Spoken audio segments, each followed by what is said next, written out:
Me again, Miss Kirk, international YouTube superstar, storyteller extraordinaire, back again for the next chapter.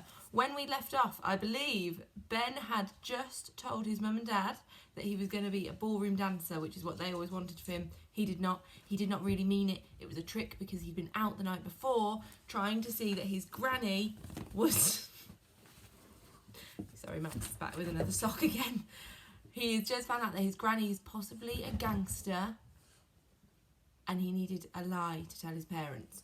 So that's where we got up to. Let's see what happens next. We are now on chapter 12, The Love Bomb.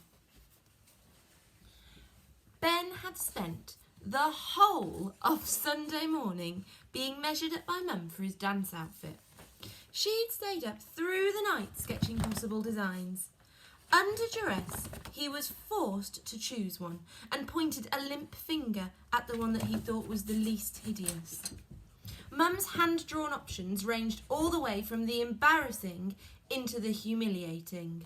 There was the woodland, this guy, fruit cocktail, this one here, thunder and lightning, accident and emergency, ice and a slice, the hedgerow and badger, the quality street, the eggs and the bacon, confetti, the underwater world, burning love, cheese and pickle, the solar system, piano man, but the one that Ben thought was the least worst was the love bomb.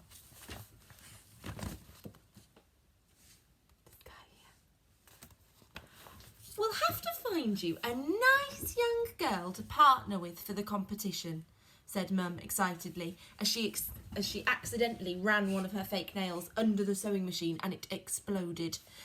Ben hadn't thought about dance partners. Not only was he going to have to dance, he was going to have to dance with a girl. And not just any girl, but a revoltingly precocious, sparkly, fake-tanned, leotard-wearing, over-made-up girl.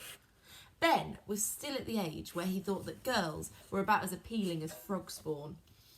"Oh, I'm just going to dance on my own," he spluttered.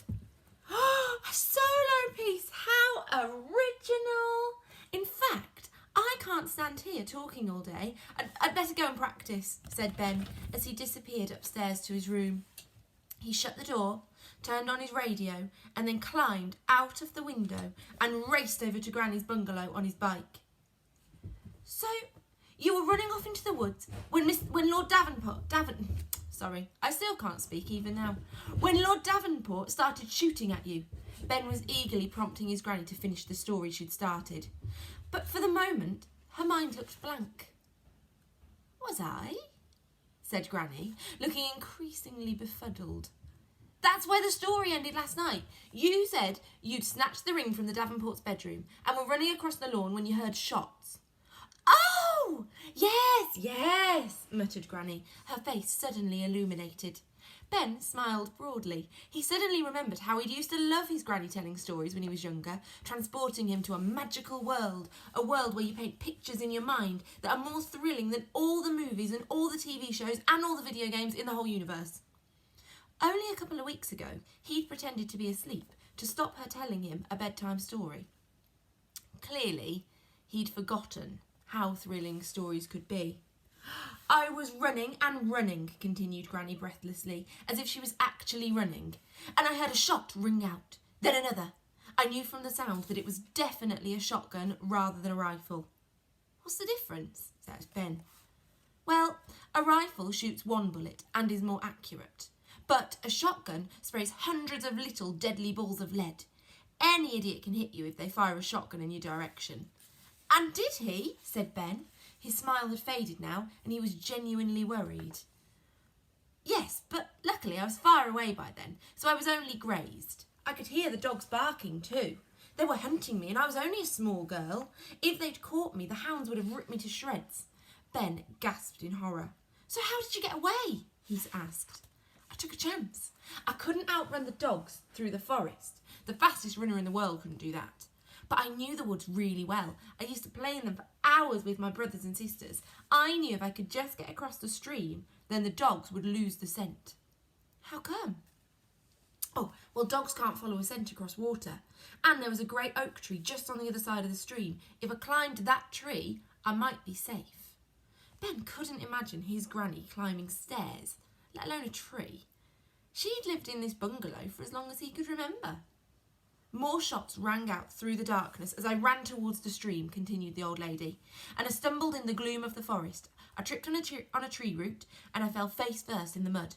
Scrambling to my feet, I turned around to see an army of men on horseback, led by Lord Davenport himself. They were carrying flaming torches and holding shotguns. The whole forest was lit up with the fire from the torches. I jumped into the stream. It was around this time of year, in the depth of winter, and the water was icy. The cold shocked me. I could hardly breathe. I clapped my hand over my mouth to stifle a scream. I could hear the dogs getting nearer and nearer, barking and barking. There must have been dozens of them. I looked behind me and I could see their sharp teeth gleaming in the moonlight. So I waded across the stream and started climbing the tree. My hands were muddy and my legs and feet were wet. I kept slipping down the trunk. I frantically rubbed my hands on my nightshirt and began to climb again. I scrambled to the very top of the tree and stayed as still as I could. I heard the dogs and the army of Davenport's men follow the stream down to a different part of the forest. The dogs' ferocious barks became distant, and after a while, the torches were just specks in the distance. I was safe. I shivered up that tree for hours. I waited until dawn, slid down the tree, and made my way back to the cottage. I crept into bed and lay there for a few moments before the sun rose. Ben could picture everything she described perfectly in his mind. Granny had him utterly spellbound. "Did they come looking for you?" he asked. "Well, no one's got a good enough look at me." So Davenport had his men search everywhere in the village. Every cottage was searched Every cottage was turned upside down to look for the ring. "Didn't you say anything?" "I wanted to. Oh, I felt so guilty. But I knew if I owned up, then I'd be in really deep trouble. Lord Davenport would have had me publicly flogged in the village square." "So what did you do?" "I swallowed it." Ben couldn't believe his ears. "The ring! Granny, you swallowed the ring!" "I thought it was the best way to hide it, in my stomach. A few days later it came out when I went to the toilet." "Whew, that must have been painful," said Ben. His bum winced at the thought. Passing a big diamond ring out of his bottom didn't sound in any way enjoyable. "It was painful. Excruciating, in fact," Granny grimaced. "The good thing was that our cottage had been searched already from top to bottom. Not my bottom. The bottom of the cottage. Ben chuckled. "And Davenport's men had moved on to searching the next village. So one night I went off into the woods and hid the ring. I placed it where no one would ever look, under a rock in a stream." "Clever," said Ben. "But that ring was only the first of many, Ben. Stealing it had been the biggest thrill of my life, and as I lay in bed each night, all I dreamed about was stealing more and more rings." "The ring was just the beginning," continued Granny in a low whisper, staring deep into Ben's innocent eyes, "of a lifetime of crime." There we go. That was chapter 12, and chapter 13 is next. Chapter 13 is called A Lifetime of Crime.